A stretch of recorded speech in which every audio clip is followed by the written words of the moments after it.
Hello friends, welcome to Edu education channel. Friends, अगर आप UP TET की तैयारी कर रहे हैं और आपने जूनियर एसएसटी लेवल के लिए भी अप्लाई कर रखा है और प्राइमरी ईवीएस के लिए भी, तो ये वीडियो ज़रूर देखें। इसमें मैं आज आपको बताऊंगी मूल अधिकार के बारे में। तो आइए ज़्यादा टाइम ना लेते हुए हम चलते हैं हमारे पहले पॉइंट की तरफ। यहाँ पे हम बात करते हैं मूल अधिकार। तो पहले हम ये जान लेते हैं कि मूल अधिकार कहाँ से लिया गया है। तो आ से अधिकार और आ से होता है अमेरिका। तो मूल अधिकार कहाँ से लिया गया है? मूल अधिकार लिया गया है अमेरिका से। मूल अधिकार का जो प्रावधान है वो हमारे इंडिया में कहाँ से आया है? तो हमारे भारत में लिया गया है अमेरिका से। और मूल अधिकार कहाँ पे उल्लिखित है? तो मूल अधिकार भाग 3 में है और अनुच्छेद 12 से लेकर 35 तक मूल अधिकार के बारे में बताया गया है। आइए जान लेते हैं कि मूल अधिकार अगर लिया गया है तो मूल अधिकार को लेने का यहाँ पे रीज़न क्या है। तो मूल अधिकार इसलिए लिया गया है कि मूल अधिकार से हमारे व्यक्तित्व का विकास होता है। पहले 7 मूल अधिकार थे, वर्तमान में 6 मूल अधिकार हैं। आइए हम यहाँ पे देखते हैं हमारा पहला मूल अधिकार कौन सा है। तो हमारा पहला मूल अधिकार है समानता का अधिकार, जो कि अनुच्छेद 14 से लेके अनुच्छेद 18 तक है। दूसरा मूल अधिकार है स्वतंत्रता का अधिकार, जो कि अनुच्छेद 19 से लेके अनुच्छेद 22 तक है। तीसरा मूल अधिकार है शोषण के विरुद्ध अधिकार, जो कि अनुच्छेद 23 से लेके अनुच्छेद 24 तक है।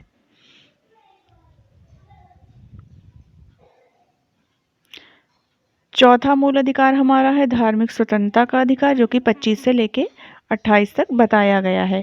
पांचवा मूल अधिकार है शिक्षा और संस्कृति का अधिकार, जो कि अनुच्छेद 29 से लेके 30 तक है।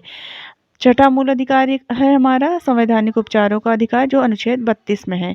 संपत्ति का अधिकार, जो पहले था अनुच्छेद 31 में और अब समाप्त कर दिया गया है। सात से संपत्ति और सात से समाप्त, इसको आप ध्यान रखिएगा।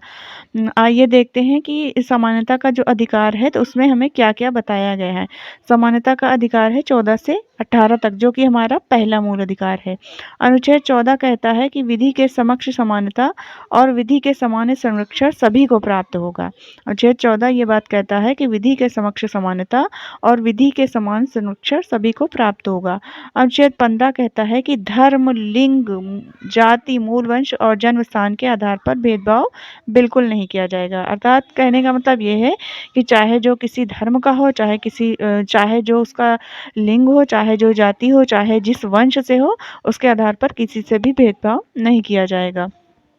अनुच्छेद 16 कहता है कि लोक नियोजन के विषय में सभी को अवसर की समान स्वतंत्रता दी जाएगी। मतलब जो भी अवसर होंगे उसमें सभी को समान अवसर दिया जाएगा।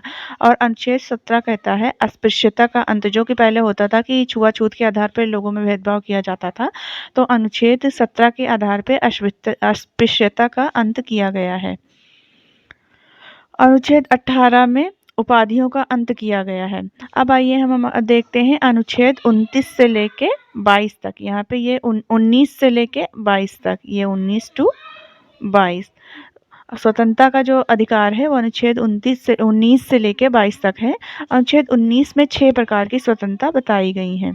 जैसे कि 19A में बताया गया कि वाक एवं अभिव्यक्ति की स्वतंत्रता दी गई है। 19B में बताया गया है कि हम कहीं भी बिना हथियार पूर्वक जुलूस निकाल सकते हैं और सभा कर सकते हैं। इसकी स्वतंत्रता हमको आर्टिकल 19 के बी में दी गई है।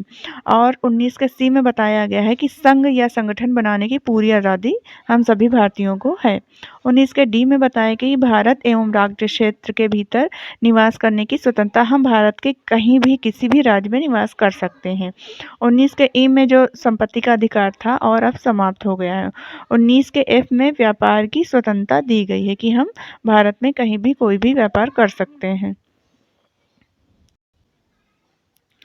अनुच्छेद 20 में बताया गया कि अपराधों के लिए दोष सिद्धि के संबंध में संरक्षण, इसमें 3 प्रकार की स्वतंत्रता बताई गई है।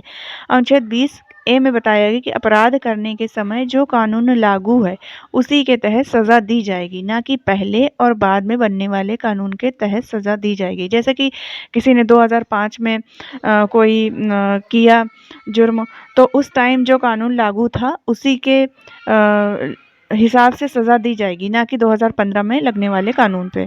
अनुच्छेद 19 के बी में बताया गया है कि किसी भी अपराध के लिए सिर्फ एक ही बार सज़ा दी जाएगी, ना कि बार-बार। जैसे किसी ने एक बार चोरी किया तो वो उसकी सज़ा काट रहा है और बीच में उसने कोई अपने सज़ा होने से पहले ही एक बार और चोरी कर लिया तो उसको 2 बार सज़ा नहीं दी जाएगी, उसको सज़ा एक ही बार दी जाएगी।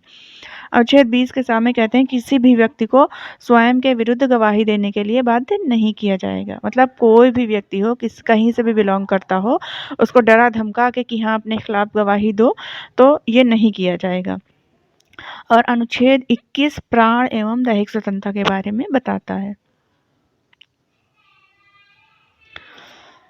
जीवन जीने की स्वतंत्रता से किसी भी व्यक्ति को वंचित नहीं किया जाएगा और निजता का अधिकार सभी के लिए समान है।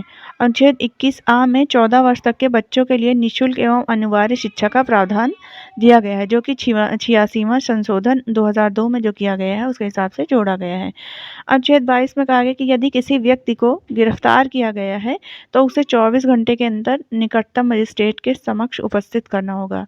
अर्थात किसी व्यक्ति को अगर किसी जुर्म में गिरफ्तार कर लिया गया है तो उसको 24 घंटे से ज़्यादा कहीं भी रोक के नहीं रख सकते, उसको 24 घंटे के अंदर ही निकटतम मजिस्ट्रेट के पास पहुंचाना होगा। अनुच्छेद 23 से लेके 24 तक शोषण के विरुद्ध अधिकार है।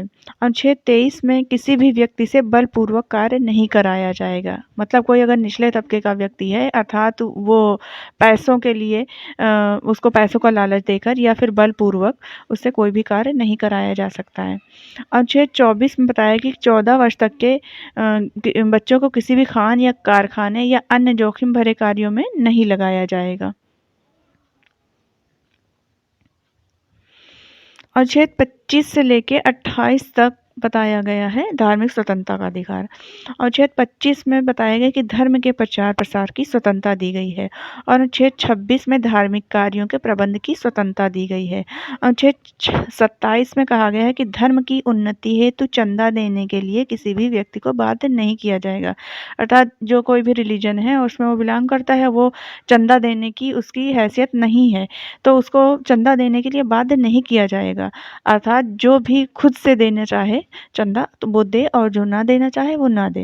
अनुच्छेद 28 कहता है कि शिक्षण संस्थाओं में धार्मिक शिक्षा नहीं दी जाएगी। अर्थात कोई भी शिक्षण संस्था हो वहाँ पे धार्मिक शिक्षा नहीं दी जाएगी।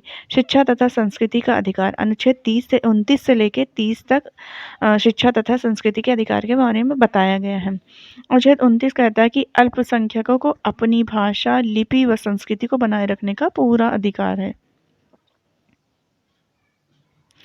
और अनुच्छेद 30 कहता है कि अल्पसंख्यकों को अपनी शिक्षण संस्थाओं की स्थापना और प्रशासन करने का अधिकार है। मतलब 29 में बताया गया किसी भी भाषा और अपनी लिपि को और संस्कृति को बनाए रखने का अधिकार है।